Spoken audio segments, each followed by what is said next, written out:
Hi, I'm Taylor. Last time I was in the stadium this size, I was dancing in heels and wearing a glittery leotard. This outfit is much more comfortable.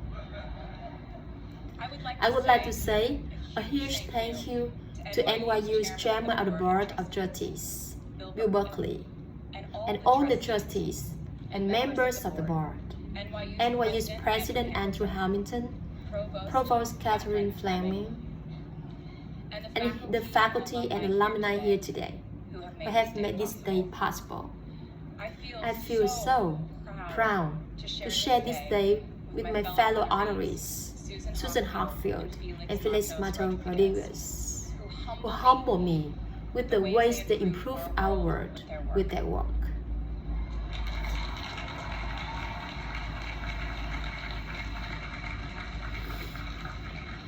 As for me, I'm 90% sure the main reason I'm here is because I have a song called 22.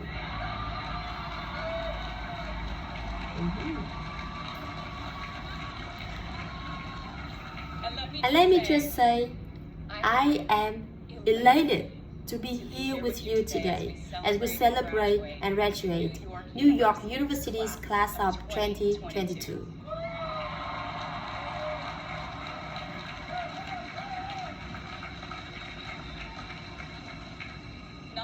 Not a single one of us here today has done it alone. We are each a patchwork quilt of those who have loved us, those who have believed in our futures, those who show us empathy and kindness, and told us the truth even when it wasn't easy to hear. Those who told us we could do it when there were absolutely no proof of that. Someone read stories to you and taught you to dream, and offer up some moral code of right and wrong for you to try and live by. Someone tried their best to plan every concept in this insanely complex world to the trial that was you. As you ask a bazillion questions like, how does the moon work? And why can we eat salad but not grass? And maybe they didn't do it perfectly. No one ever can. Maybe they aren't with us anymore. In that case, I hope you remember them today. If they are in this stadium, I hope you find your own way to express your gratitude for all the steps and missteps that have led us to this common destination.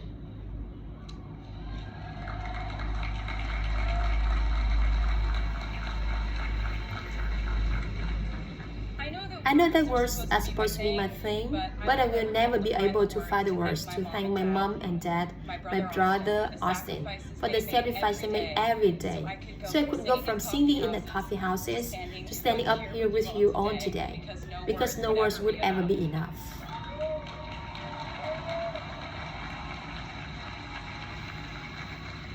To all the incredible parents, family members, mentors, teachers, allies, friends, and loved ones here today who have supported these students in their pursuit of educational enrichment. Let me say to you now, welcome to New York. It's been waiting for you.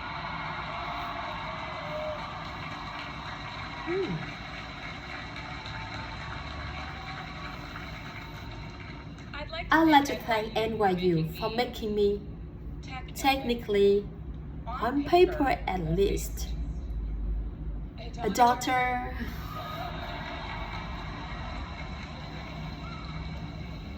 Not the type of daughter you want around in case of emergency. Unless your specific emergency was that you desperately needed to hear a song with a catchy hook and an intensely cathartic bridge section.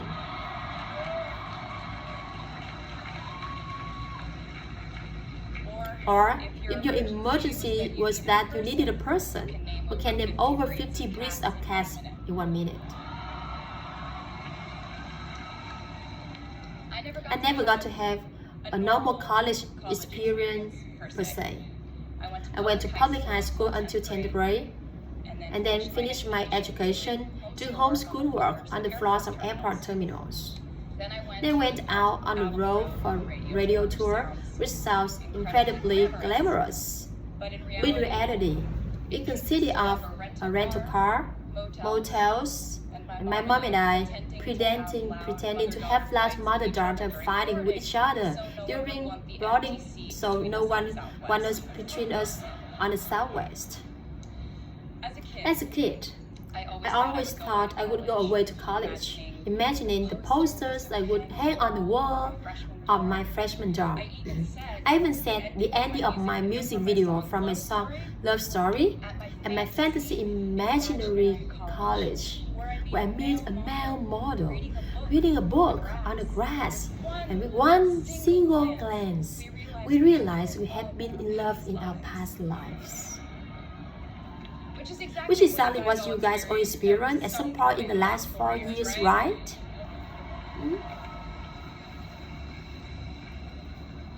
But I really can't complain about not having a normal college experience to you. Because you went to NYU during a global pandemic, being essentially locked into your dorms, and having to do classes over Zoom. Everyone in our college during normal times stresses about test scores. But on top of that, you also had to pass like 1,000 COVID tests. I imagine the idea of a normal college experience was all you wanted to. But in this case, you and I both learned that you don't always get all the things in the bag that you selected from the menu in the delivery surface that is life. You get what you get. As I would like to say to you wholeheartedly, you should be very proud of what you've done with it. Today, you leave New York University and then go out into the world, searching what's next. And so will I.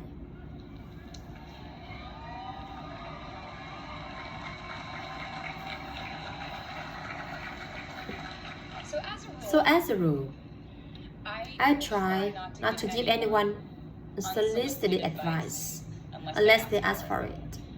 I'll go into this more later. I guess I have been officially solicited in this situation to impart whatever wisdom I might have, to tell you things that have helped me so far in my life.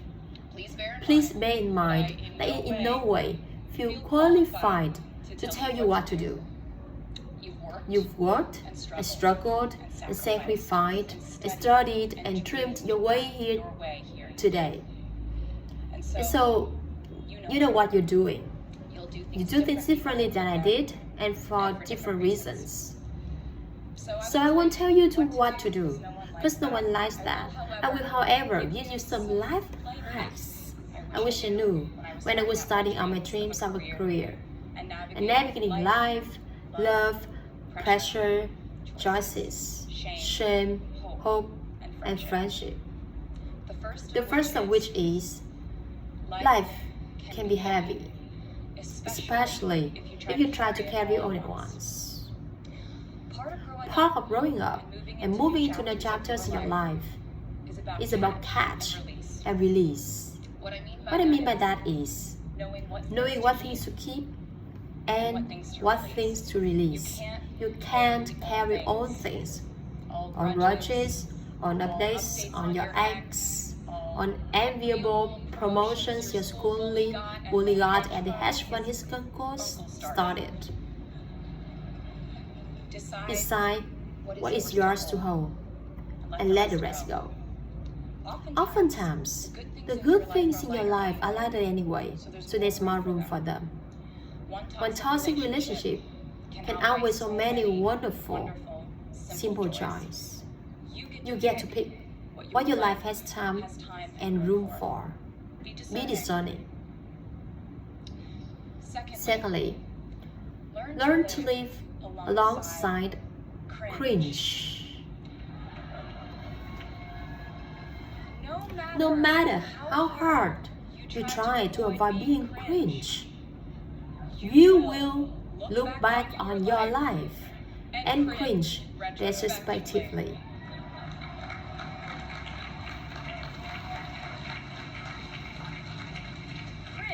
cringe is unavoidable over a lifetime. Even the term cringe might someday be deemed cringe.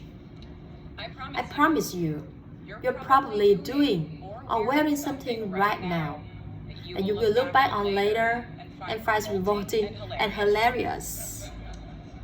You can't avoid it, so don't try to. For example, I had a phase where, for the entirety of 2012, I dressed like 1950s housewife. But you know what? I was having fun. Trends and phases are fun. Looking back and laughing is fun. And while we're talking about things that make us squirm, but really shouldn't, I'd like to say, I'm a big advocate for not hiding your enthusiasm for things.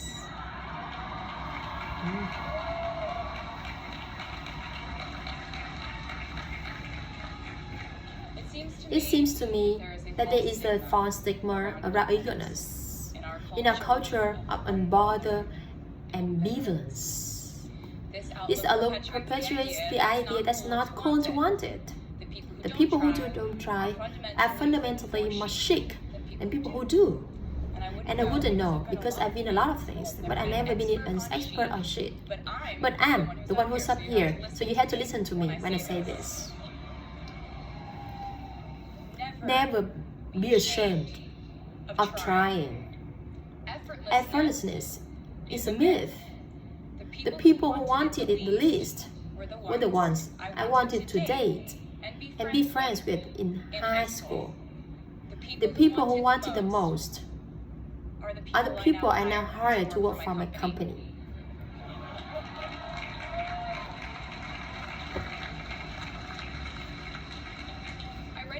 I started writing songs when I was 12, and since then, it's been a compass guiding my life. And in turn, my life guided my writing. Everything I do is an extension of my writing, whether it's directing videos or short film, creating the visuals for a tour, or standing on a stage performing.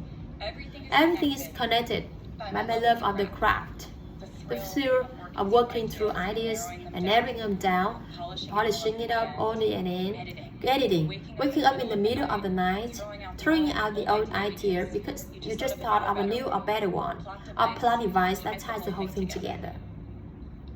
There's a reason they call it a hook. Sometimes a string of words just ensnares me until I can't focus anything, until it's been recording or written down. As a songwriter, I've never been able to sit still or stay in one creative place for too long. I've made and released 11 albums, and in the process, I've switched genres from country to pop to alternative to folk. And this might sound like a very songwriter-centric lack of discussion. But in a way, I really do think we are all writers. And most of us write in a different voice for the different situations. You write differently in your Instagram stories, and you do your senior thesis. You send a different type email to your boss, and you do your best friend from home. We are all literary chameleons, and I think it's fascinating. It's just a continuation of the idea that we are so many things all the time. And now it can be really overwhelming, figuring out who to be and when, who you are now, and how to act in order to get where you want to go. I have some good news. It's totally up to you. I have some terrifying news. It's totally up to you. I said to you earlier that I don't ever offer advice unless someone asks me for it, and now I tell you why. As a person who started my very public career at the age of 15, it came with a price. And that price was years of unsolicited advice. Being the youngest person in every room for over a decade meant that I was constantly being issued warnings from older members of the music industry, media, interviewers, executives, and this advice often presented itself as thinly veiled warnings. See, I was a teenager At a time when our society was absolutely obsessed with the idea of having perfect young female role models. It felt like every time interview I did, including slide bars by the interviewer about me one day running off the rails. And that meant a different thing to every person who said it to me. So I became a young adult while being fed the message that if I didn't make any mistakes, all the children of America would grow up to be perfect angels. However, if I did slip up, the entire art would fall off its axis, and it would be entirely my fault, and I would go to the pop star chair forever and ever. It was all centered around the idea that mistakes equal failure, and ultimately the loss of any chance at a happy and rewarding life. This has not been my experience. My experience has been that my mistakes led to the best things in my life. And being embarrassed when you mess up is part of the human experience. Getting back up, dusting yourself off, seeing who still wants to hang out with you afterward and laugh about it, that's a gift. The times I was told no, I wasn't included, wasn't chosen, didn't win, didn't make the cut. Looking back, it really feels like those moments were as important, if not more crucial, than the moments I was told yes. Not being invited to the parties and sleepovers in my hometown made me feel hopelessly lonely. But because I felt alone, I would sit in my room and write the songs that would get me a ticket somewhere else. Having label executives in NYU tell me that only 35-year-old housewives listen to country music, and there was no place for a 30 years old on their roster, made me cry in the car on the way home. But then I posted my songs on my space, and yes, my space.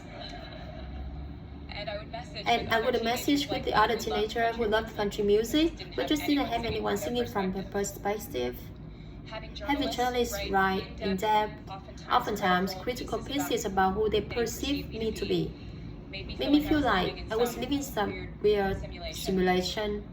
But it also made me look inward to learn about who I actually am. Having the word treat my love life like a spectator sport in which I lose every single game was not a right way to date in my teens and 20s. But it taught me to protect my private life fiercely. Being publicly humiliated over and over again at a young age was excruciatingly painful, but it forced me to devalue the ridiculous notion of minute by minute, every fluctuating social relevance and likability.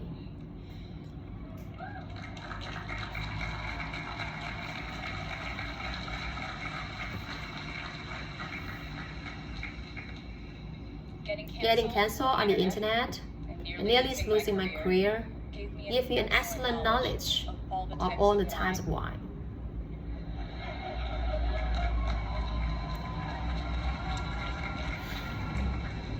I know I sound like a consummate optimist, but I'm really not. I lose perspective all the time. Sometimes everything just feels completely polished. I know the pressure of living your life through the lens of professionalism. And I know that I'm talking to a row of professionals because you are here today, graduating from NYU.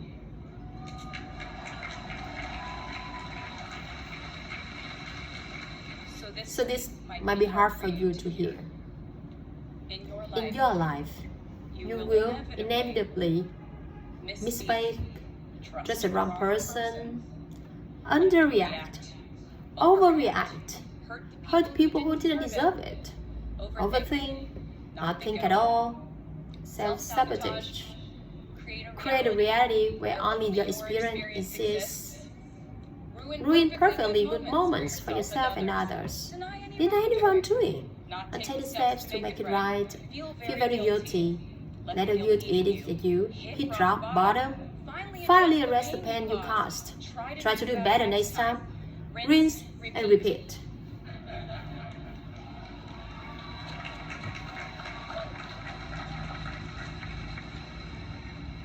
And I'm not gonna lie.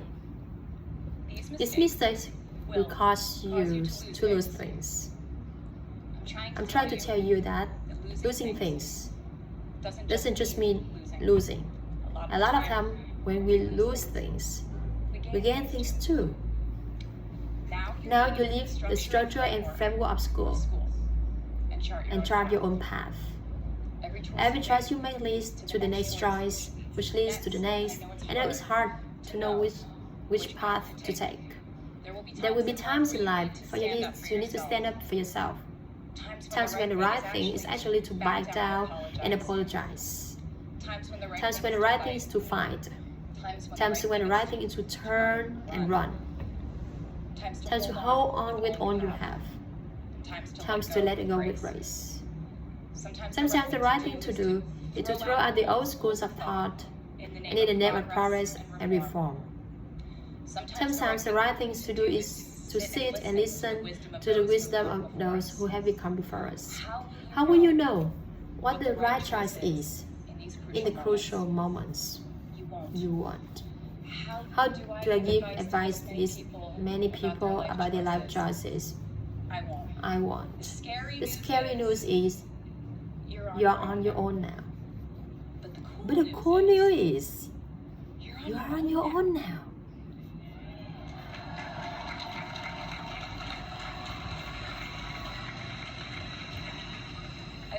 I leave you with this.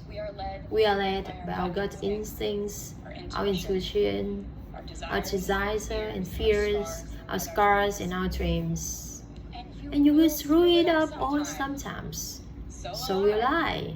And when I do, you will most likely read about it on the internet. Anyway, hard things will happen to us. We will recover, we learn from it, we will grow more resilient because of it. As long as we are fortunate enough to be breathing, we will breathe in, breathe through, breathe deep, breathe out. And I'm a doctor now, so I know how breathing works. I hope you know how proud I am to share this day with you. We're doing this together. So let's just keep dancing like we're the class of 22. Bye-bye. Thank you.